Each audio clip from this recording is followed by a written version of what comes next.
गेल्या 2 दिवसापासून बंडखोर सेना पक्षाच्या वतीने आदिवासी भटका समाज विकास अभियानाच्या माध्यमातून महाराष्ट्राचे युवक प्रदेशाध्यक्ष क्रांतीवीर भाऊ वायदंडे यांच्या नेतृत्वाखाली कुमारदादा वाघमारे, त्याचबरोबर रावसाहेब नांगरे, दादासाहेब नांगरे, अमीनबाई शेख यांच्या नेतृत्वाखाली कालपासून हे आंदोलन सुरू आहे। आज त्या आंदोलनासाठी भेट देण्यासाठी मी पक्षाचा संस्थापक अध्यक्ष या नात्याने या ठिकाणी उपस्थित आहे।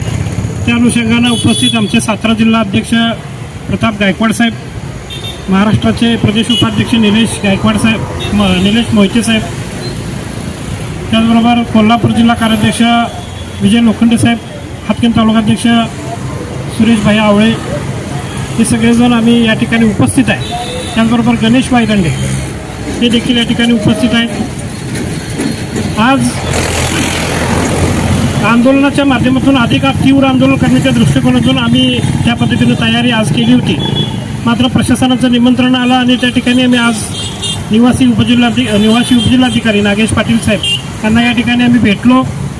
या भटका गोपाळ समाजाच्या ज्या मागण्या आहेत, की त्यांना रेशन कार्ड नाही, आधार कार्ड नाही, रेशन कार्ड पिवळं रेशन कार्ड नाही, कसलंच रेशन कार्ड नाही, आणि त्याच्या पुढे जाऊन त्यांना या देशाचं नागरिकत्व देखील नाही, म्हणजे या देशात जन्माला येऊन त्यांना नागरिक म्हणून त्या प्रस्थापित व्यवस्थेनं स्वीकारलेलं नाही, आणि म्हणून विनाअट त्यांना सर्व कागदपत्र मिळाले पाहिजेत, त्यांना नागरिकत्व मिळालं पाहिजे, रहिवासी दाखला मिळाला पाहिजे, रेशन कार्ड मिळालं पाहिजे, आधार कार्ड मिळालं पाहिजे, आणि त्याचबरोबर शासनाच्या ज्या काही सोयी सुविधा आणि योजना आहेत त्या योजनांचा लाभ त्यांना मिळाला पाहिजे, अशा पद्धतीची मागणी घेऊन आम्ही बंडखोर सेना पक्षाच्या वतीनं आंदोलन सुरू होतं।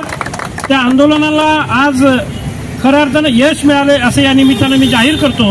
कारण आताच आम्ही निवासी उपजिल्हाधिकारी नागेश पाटील साहेब यांना भेटलो आणि त्यांना सांगितलं की गेल्या 2 दिवसापासून आम्ही या ठिकाणी आंदोलनाला बसलेलो आहे, आणखी 2 आठवडे बसण्याची तयारी आम्ही करून आलेलो आहे, आणि आपण जर याची दखल घेतली नाही तर या आंदोलनाच्या माध्यमातून अधिक तीव्र आंदोलन आम्ही करू, अशा पद्धतीचा इशारा आम्ही त्यांना दिला। मात्र त्यांनी त्यापूर्वीच सांगितलं की तुम्हाला आंदोलन करण्याची गरज नाही, आम्ही आत्ताच्या आत्ता कराड तहसीलदारांना आदेश देतोय की त्या ठिकाणी त्या समाज ज्या ठिकाणी राहतो त्या ठिकाणी तात्काळ एक कॅम्प लावण्यात यावं, आणि ज्या ज्या काही त्यांच्या कागदपत्र आहेत त्यांना रहिवासी दाखला हवा असेल, त्याचबरोबर आधार कार्ड असेल, रेशन कार्ड असेल, किंवा अन्य प्रकारच्या ज्या काही सोयी सुविधा योजना असतील, लाडकी बहीण योजना असेल, ती योजना देखील आपण त्याच्या संदर्भातले पूर्ण कागदपत्र करून घेऊन त्या ठिकाणी त्या कॅम्पच्या माध्यमातून लाभ देण्यात येईल अशा पद्धतीचं आश्वासन त्यांनी दिलेलं आहे।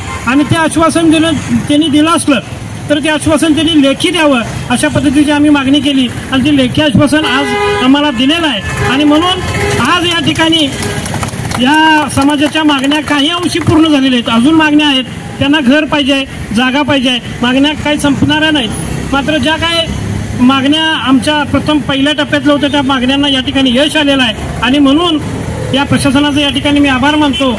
आणि सदर आंदोलन या ठिकाणी जे सुरू आहे ते आंदोलन मी तात्पुरतं स्थगित करत असल्याची घोषणा त्या निमित्तानं करतो। धन्यवाद।